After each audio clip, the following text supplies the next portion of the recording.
So our final speaker is Jeremy Scott, and he will have, I presume, a kind of different take on this technology. Jeremy is the National Security Council of EPIC, the Electronic Privacy Information Center, and he's director of the EPIC Domestic Surveillance Project. His work focuses on the privacy and civil liberties implications of emerging technologies of public surveillance, as well as the intersection of national security and domestic surveillance. Of special interest to him are drones, biometric identification, police body-worn cameras, and cybersecurity. And he is author of a recently published essay called Social Media and Government Surveillance: The Case for Better Privacy Protections of Our Newest Public Space. Besides his law degree from NYU Law School, Mr. Scott has a BS in Symbolic Systems and a Master's in Philosophy, both from Stanford University. Good morning. As said, my name is Jeremy Scott. I am an attorney at the Electronic Privacy Information Center. We're a small public interest organization in Washington, D.C., focused on emerging privacy and civil liberty issues. A lot of our work consists of open government lawsuits. We do a lot of Freedom of Information Act requests to agencies like DOD or FBI, the Department of Homeland Security, et cetera. It's looking to get information about the surveillance technology and programs that can be released to the public to better inform the public. We also file amicus briefs at the Supreme Court level, in the Circuit Court, and occasionally in state courts. We often write comments under the Administrative Procedure Act when agencies often seek to exempt their databases and programs from the protections of the Privacy Act. We also file complaints with the FTC for consumer privacy issues we identify. Now, so I'm here to kind of, you've heard how kind of the technology works and some of the uses, and I think I'm here to scare you about those uses of that technology. Which is why I didn't do a presentation. I thought I might get a little too scary if I did that. But in all seriousness, obviously facial recognition technology, there are plenty of very good uses for that. My side of things will look a little negative, but I do recognize that there are valid uses for facial recognition technology. But it is an emerging technology, and with emerging technologies used for surveillance, we should turn a critical eye towards it and analyze, how that impacts our privacy and civil liberties. Just to begin with some stats to look at the scope of what we're talking about here. So law enforcement facial recognition networks include over 100 million American adults. And, the FBI has a repository of over 30 million. It might be even higher at this, well higher at this point, because they keep on adding photos to the database. And the total number of photos that the FBI has access to exceeds 400 million. The State Department alone has 140 million. And what those numbers should suggest to you that if you're an adult in America, chances are you're in a database that is subject to facial recognition searches. So, as you might have guessed from the first presentation, so the FBI uses facial recognition, and they do so as part of their next generation identification program, or just NGI. They collect mugshots, so anytime someone's arrested, a mugshot is sent to the FBI. It's included in their NGI database. So these, and they also have agreements with state DMVs to run facial recognition searches. So the FBI doesn't have necessarily direct access to those databases, but they'll submit, a picture for a facial recognition search. That particular state DMV will run a search and return candidates to the FBI. Customs and Border Protection also uses facial recognition. They actually recently implemented a one-to-one facial comparison for airport entry. So that's used to verify the identity of entering U.S. Citizens, as well as travelers subject to the visa waiver program. So on your passport, as you might know, there's a little chip there. That chip actually has the image in it that was taken when that's on your passport photo itself. And if you've ever come back into the States and had to stand there and have your picture taken, have your passport slid under the little scanning device, where they were comparing that photo they take right there of you to the photo that's stored in that chip that's in your passport. This program is actually piloted first at Dulles Airport back in 2015. And after that, in 2016, they expanded it to more airports. Now, initially, they only kept the photos obtained during secondary inspection, and that were connected to a law enforcement action.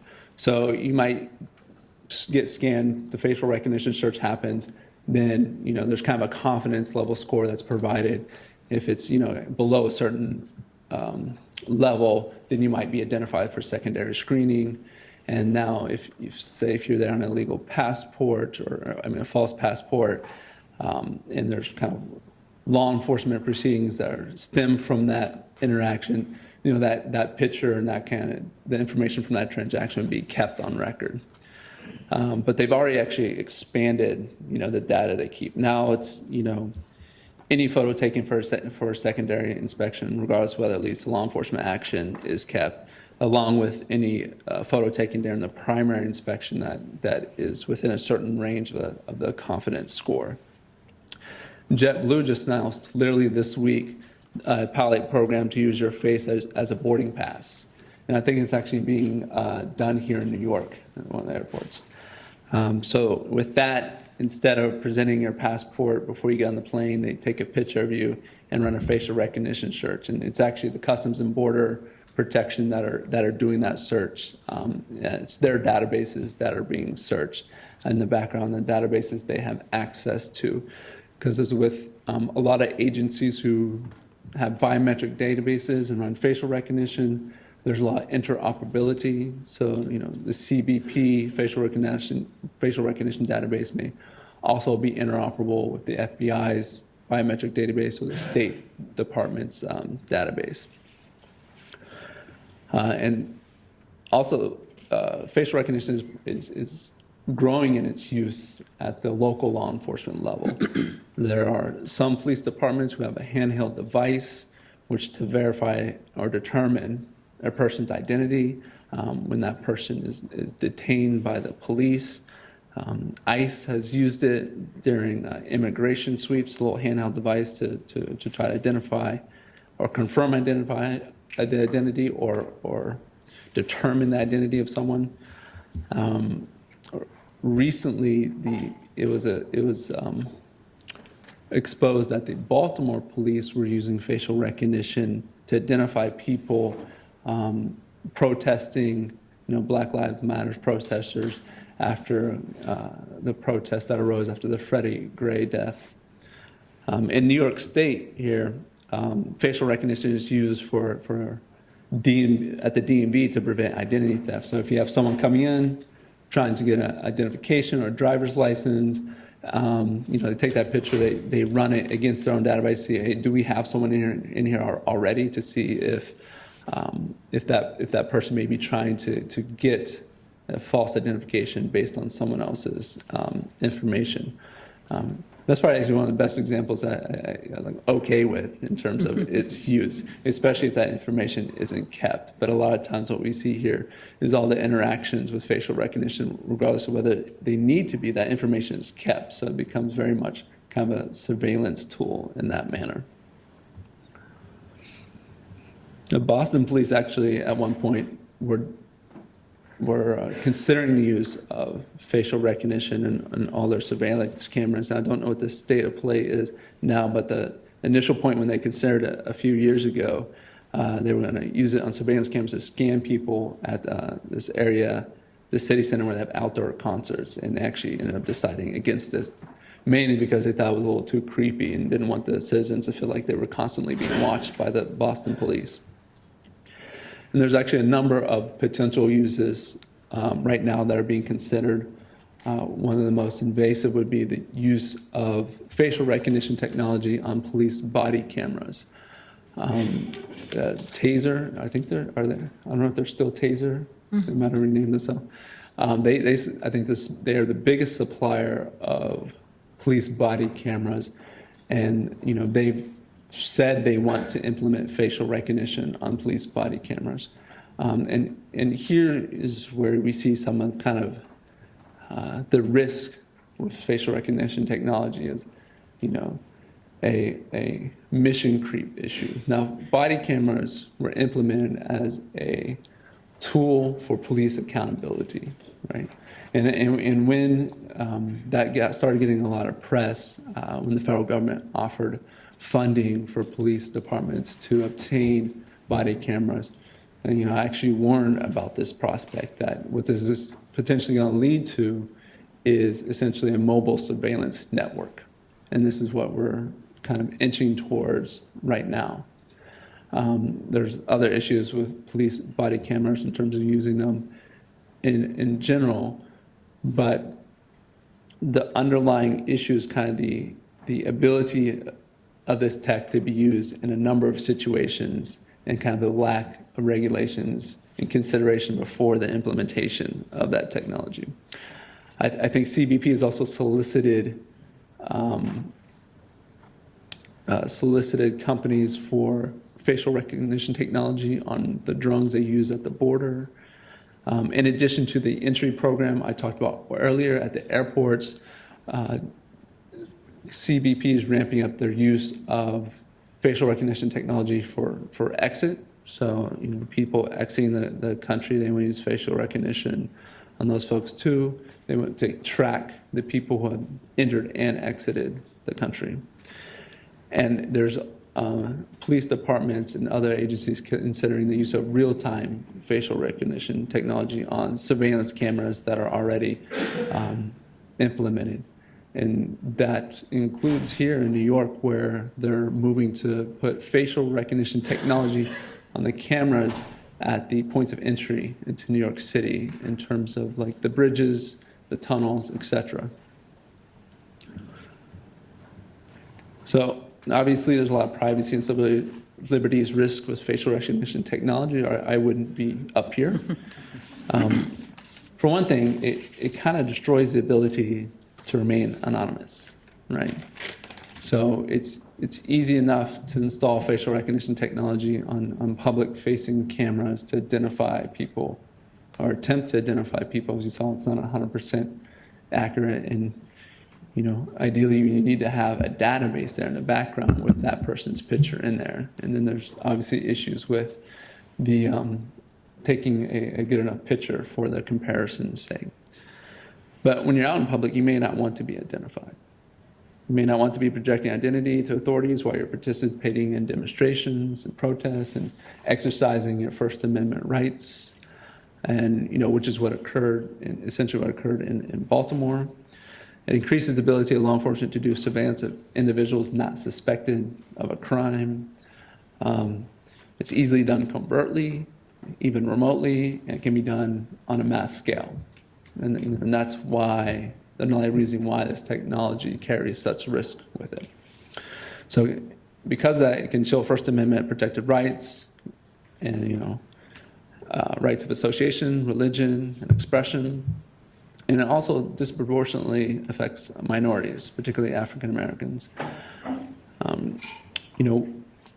One of the biggest users of facial recognition technology is the FBI, and they use it on their mugshot database. And as you probably know, our criminal justice system is disproportionately focused on African Americans, such that the use of a technology like this is thus going to affect them more because, well, they're the ones in the database. And not only are they the ones in the database, there's been research that shows that the facial recognition technology doesn't actually work as well on them. And this could be for a few different reasons. For one, it just might be, partly the lighting issue, the darker skin, the shading, it might not work as well in those conditions. Two, and this is probably likely also, is the fact that the training data tends to be white males. So if you're training it to identify white males and then you're trying to use that technology on minorities, African Americans in particular, it's not going to work as well.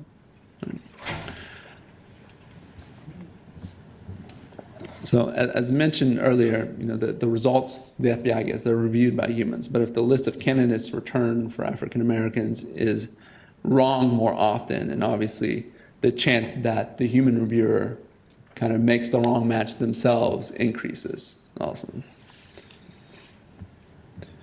In addition to the airport entry program mentioned earlier, when you have to come back into the country and do a facial recognition search to identify, confirm your identity.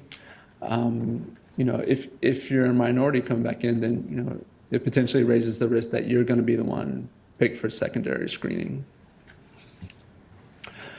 And so I've looked at facial recognition and its implementation by local law enforcement and different federal agencies a lot.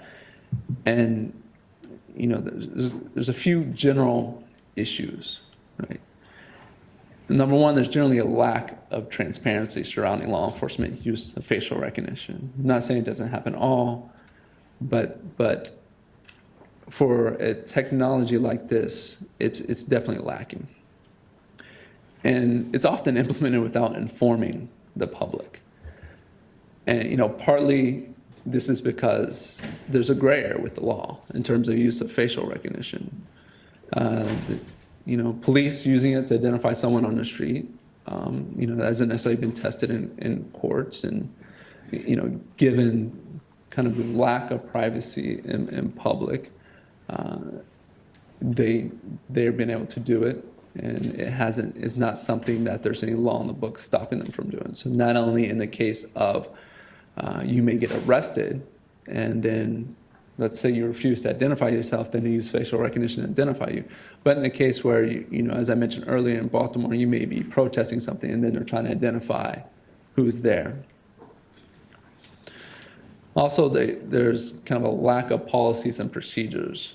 First, a lack of policies and procedures. When they do have them, they're actually posted and available to the public.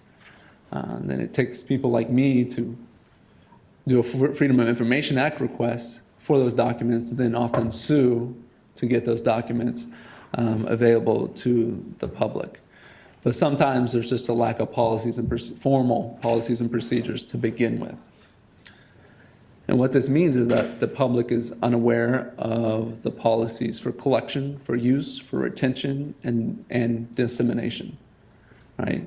And as I alluded to earlier, one of the big issues is the mission creep. Because there's not kind of laws on the books regulating the use of facial recognition technology, it's very susceptible to mission creep. So at the airports now, when they're, for let's say the JetBlue program where they're identifying, confirming your identity to get on the plane.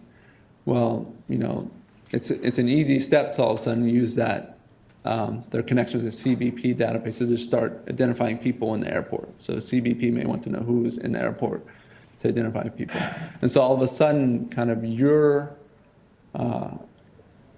going out in public, or going to the airport in this case, becomes a law enforcement interaction that you weren't asking for and you didn't do anything wrong to be solicited for. So now they're just comparing identity to confirm, but there's a bunch of other databases that they're connected to. They might be looking to see if there's any outstanding warrants or anything on your file that warrants them maybe taking a closer look at you.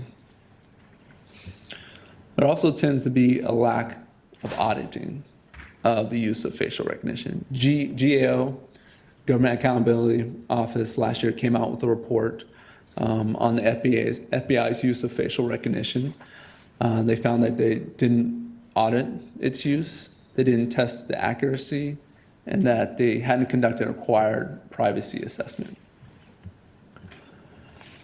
And it's the kind of lack of regulation here allows the law enforcement to build a massive database if they want to of facial images to use for facial recognition as they want to, as they see fit.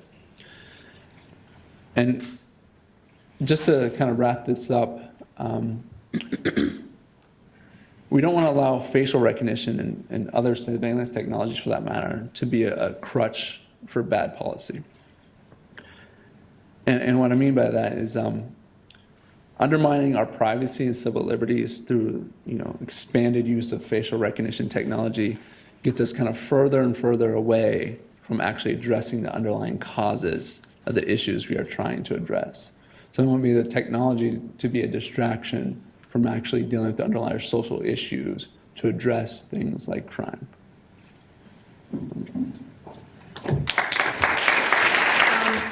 Jeremy, I had a question is, what expectation of privacy do we have in our face when, everybody can see it? It's a good question. Well, we don't in terms of obviously someone seeing you in public, right? But there's a difference between that and using technology and the databases they're connected to identify you or to track you and collect information on you when you're in public. And there's kind of a lack of laws protecting privacy in public, but we've actually enjoyed privacy in public for most of time up until recently, until technology has been able to undermine that. So basically, what we've seen in the past several decades with technology is a increase in the technology to do surveillance on a mass scale and a decrease in the price for that technology. So, essentially to track someone in public, say 100 years ago, would have been extremely hard and expensive. You would have to have a lot of manpower to do it, right? So privacy in public was given by default because there just wasn't an ability to undermine that on a mass scale. Now you move forward. You said it earlier, it's anonymity. Yeah. You had anonymity before. Yes.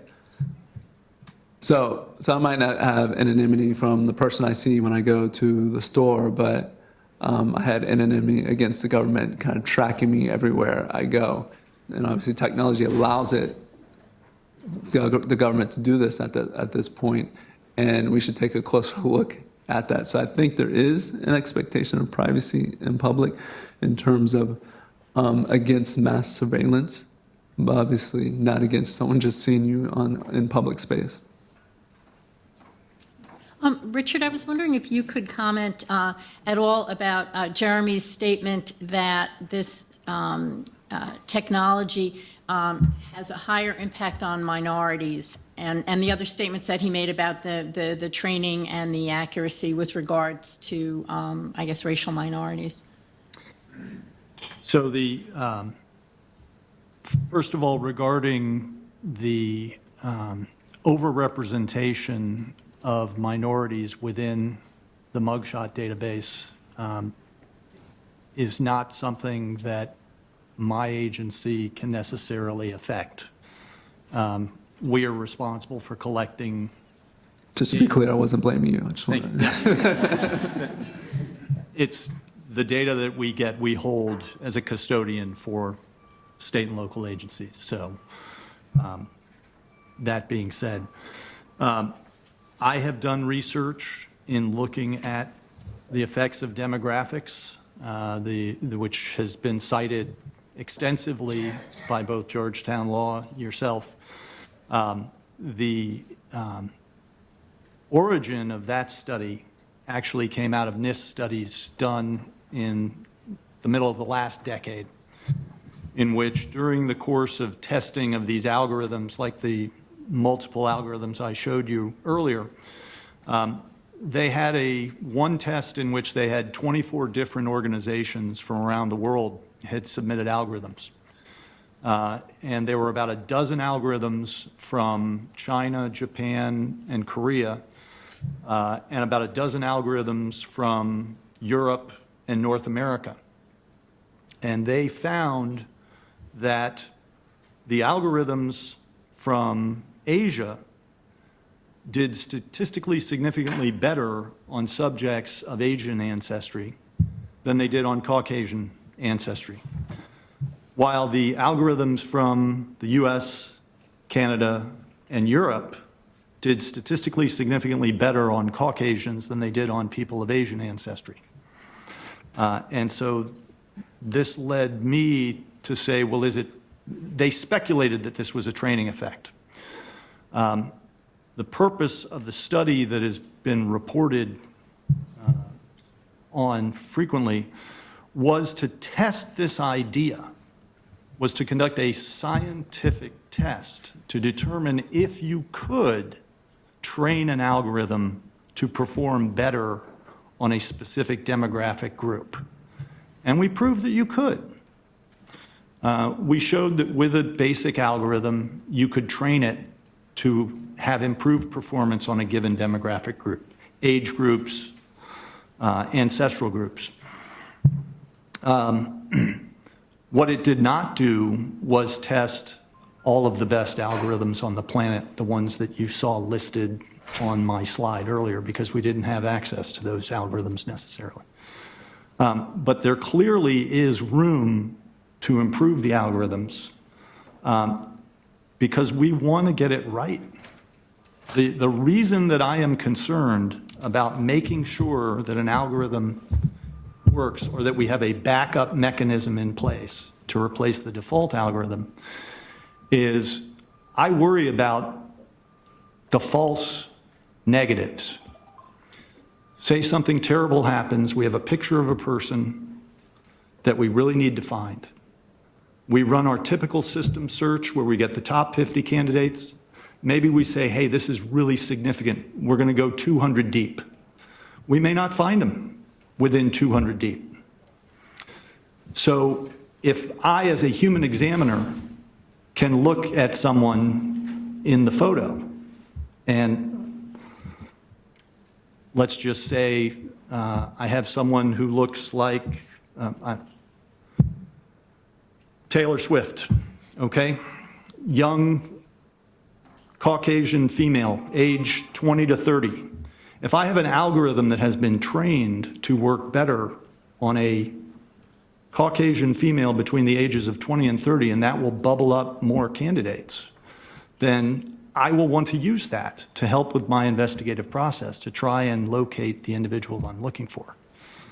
And so that was the justification for doing that. Certainly, we have a need to ensure that our systems are fair and that they are not going to improperly implicate the wrong people. That is absolutely a valid reason for doing additional research. I guess this is for all of you. I personally am very impressed with the speed with which the British seem to be able to find suspects in an attack such as Manchester or in the London subways. And I presume that it is due to the ubiquity of closed-circuit TV there. And I'm just wondering, is this a good thing? Is this a bad thing? How do biometrics work in those situations? Like, what are they looking for? And maybe, Allison, you can start. So what are they looking for? I would think if a city or country implements some sort of facial recognition capture, they need to make sure that you're capturing a good image, and that's going to yield better results. So if the UK has closed caption, closed circuit, thank you, TV that are capturing high quality images and are searching these against a database of also high quality images, then you are going to yield better results. You're going to make more matches that way, or get better candidates that way. I was going to say, yeah, so they do have facial recognition capabilities on their CCTV, just to be clear, and they've also, I think, implemented it on the body cameras they have. may seem as like a good thing to some people. I don't necessarily agree with that. And that goes to kind of the last point I made when I was talking about, not using technology as a crutch. We shouldn't undermine our privacy and civil liberties. And with technology, just use it as a crutch and not address kind of the underlying policies that need to be addressed to decrease the incidence of crime or terrorism. With that, I assume they probably have not always using facial recognition, but a lot of times there's an incident and then they have CCTV. They know where that incident happened, and then they have people review, who looked like the person who was the responsible party for that incident, and then they can identify them that way. And it may also then take that image and run it through an FR search. Would you agree, though, that it's a good thing to quickly identify, for example, the Manchester bomber, because that obviously identifies the guilty and removes suspicion from, all the other young Muslim men who might have been suspects? Of course. I mean, identifying, the perpetrator of something like that is generally speaking a good thing. But we also have to, when we're looking at this technology, take a step back and look to see, what is happening to our society with the implementation of mass surveillance. Now, I don't know their policies and procedures particularly. They may implement it in a way that has a lot of good checks on it, with audits and, public policies and procedures and the appropriate transparency and oversight and accountability. I can't speak to that. I'm just saying, it is a representation of mass surveillance, and thus we should be critical about it, because what you have there, some of the things I mentioned before, is kind of undermining of free speech and religion and association that may have a large detrimental impact on society, particularly on democracy. So, Melissa, I'm not going to say anything about Manchester, as that's an ongoing investigation, but I will make reference to the Boston Marathon investigation. And I would remind everyone of the terrible impact that social media had, particularly Reddit, with the implication that occurred for a number of individuals, with people on that social media site reviewing social media imagery and pointing at people and saying, there's a person with a backpack, go get him. Oh, I know who that person is, they're a terrible person, and all sorts of things. And that actually led to a number of people having a very negative impact on their life. And that was not the authorities doing that. So Jeremy is right that there is a lot of potential for surveillance, and it's not just by the government. And people, everybody's got a phone. Talking about bringing it back to your original question, though, Melissa, the way you track who is responsible for something like that is you start with whatever imagery you have closest to the scene and find who you're looking for, basically, and then you work your way back. And in Boston, we had a lot of people looking at a lot of video. We were, it was the second bomb. We were fortunate that there was a video that captured all of that. And so we were able to identify who had actually dropped the backpack at the second site, and then work back and say, what direction did that person come in? We go back to the next CCTV that's up the line and has been collected, and so on and so on. And so that process, what's going on now is that had to be done manually. We had to review all of that frame by frame with eyeballs on target. And I don't know that that's ever going to go away. Certainly there's a lot of research in people who are interested in finding irregular behaviors. And there's a lot of research. People want to talk. I get calls once a month about people who want to do lie detection from video and I don't work in that space, okay? I've got more real technology that I can work with than I can handle at the moment. But with things like deep learning, we are going to get better at being able to pick out what are called soft biometrics, okay? All the people that are wearing a white shirt and black pants, and then look at the video around and say, show me all the people with white shirts and black pants. That's coming. If you think back to what I told you about how face recognition works, the CCTV cameras that London has, and I'm very familiar with them, are very limited in their ability to do face recognition simply because you need pixels on target. And so when you've got a big scene, if I were to take one photograph of all of you with my cell phone, which has 13 million pixels in it, I could probably get all the faces that are looking at me.